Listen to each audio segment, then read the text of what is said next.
Welcome everyone to the second session in this series of strategy clinics. The second session is all about that strategy is a bet. My name is JP Van Steertiem. I'm a business and executive coach who works with the owners and CEOs of technology firms and helps those technology firms grow. And today I'm joined by John Carter. Hello, everyone. Welcome to session two. I'm Dr. John Carter, founder of CoreX, a former nuclear submarine captain and now executive coach that works with clients to build high-performing teams and remove bottlenecks to accelerate growth. So don't be a bottleneck. Right. Thank you, John. All right, so let me start with a statement that makes some leaders very uncomfortable, and that is that every strategy is a bet. It's a bet on customers, it's a bet on economics, it's a bet on competition. Basically, strategy is like Vegas for executives. The only difference is the chips are your budget and the slot machines are PowerPoint decks. But the problem is most leaders never write the bets down. And John, when you hear that, what's your reaction? Honestly, JP, I think that most leadership teams think that strategy is a plan. You gather in a room, you have a conversation, maybe you write some of it down and then put it on the shelf. Or it's a revenue target, right? It's a number or it's a roadmap.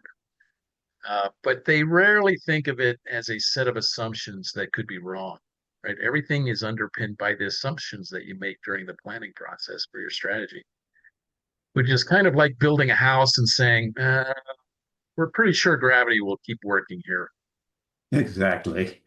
Strategy feels solid, confident, decisive, but then underneath it, there's a stack of assumptions. And if those assumptions are wrong, scale just accelerates failure, which is basically the business version of pressing the gas pedal while the GPS says recalculating, please stop immediately. Yeah, right. So let's make this concrete, unintended. So the opening example here is Target's expansion into Canada. This was not a lazy company. Target was doing very well. So they weren't a slow company and not a culturally broken company. They had a clear set of goals, massive execution effort, aggressive rollout plans, and it failed catastrophically, like business school case study level catastrophic. Not good. The kind where professors say, hey, turn to page 42 and try not to cry, right? JP, what was the strategic bet they were making? Well, they assumed Canadian consumers would behave like US consumers. They also assumed that brand affinity would automatically translate across the border. Then they assumed their supply chain systems could handle the complexity. And they assumed speed of rollout mattered more than learning speed, which is a little like saying, let's launch the rocket first and check the fuel gauge later. Ready, fire, aim, right? Right. So none of those assumptions were crazy on the face of it. And that's the important part here, right? They were reasonable, but they were all still bets, not a sure thing. So here's what actually happened. The Canadian customers had different price expectations. Loyalty patterns were different than expected. Shelves were empty because inventory systems didn't execute as planned and they were broken. Stores opened before demand signals were understood. Operational complexity compounded faster than feedback loops could respond. So let me say something clearly. Target didn't fail because it moved slowly. It failed because it moved fast on untested assumptions in their strategy for expansion, which in hindsight, this kind of like sprinting into a dark room and hoping the furniture moved out of the way for you doesn't work. Yeah. And the painful part, it looked like an execution failure. You had empty shelves, poor pricing, bad logistics. But underneath it, the real cause was that it was an assumption failure. Yeah, exactly. They didn't have an execution problem, like we said. They had an assumption problem. They never wrote down the assumption, and which is amazing when you think about it, actually, right? Because if you don't write down the premise and the assumptions upon which you're building the foundation of your plan,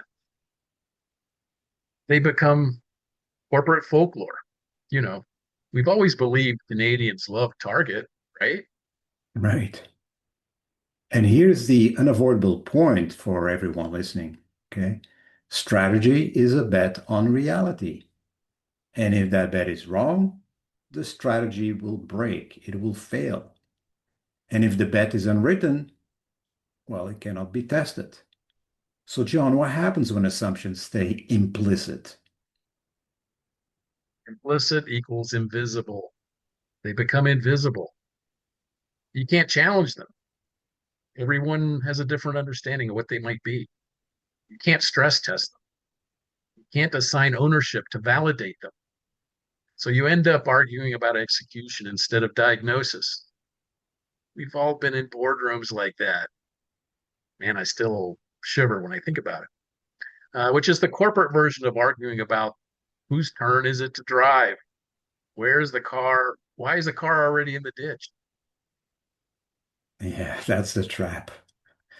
Execution problems often mask diagnosis problems.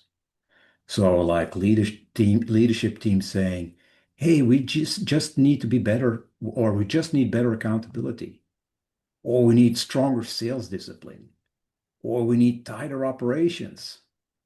But sometimes the strategy itself is built on something that is not true. And scale doesn't fix bad assumptions.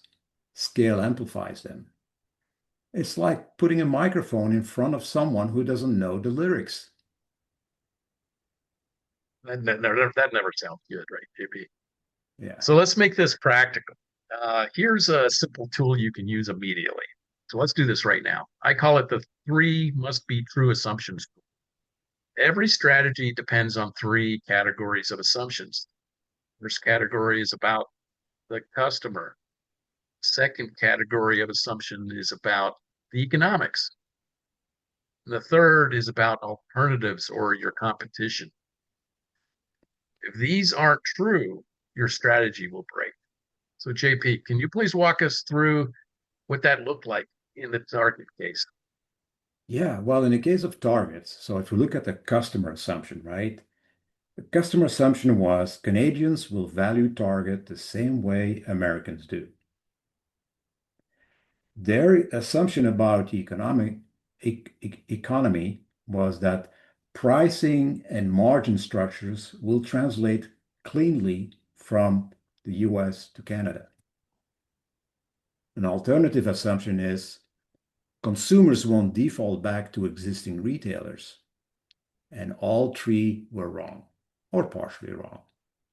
And there were no tripwires in place, which is like flying a plane with no warning lights and hoping the engines stay motivated. That's key. No tripwires, no early warning signals, no explicit. If this isn't true, we pause. Execution outran the learning. Learning is very important. And when execution outruns learning, you basically get very efficient confusion, right? Yeah. And now, most of the leaders listening to this, presentation aren't opening 100 stores in a new country. We understand that. But the pattern is identical. Let me give you common SMB versions. We can raise prices without churn. Our customers value responsiveness more than price. Our sales team can sell this new offer. AI adoption will differentiate us. Or our clients won't switch vendors. Well, those are bets, right? And John, what changes when leaders write them down? Well, two things happen immediately, JP.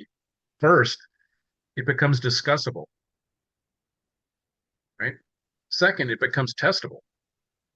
Instead of arguing about effort, you test reality, which is refreshing because testing reality usually is much cheaper than testing denial. Exactly.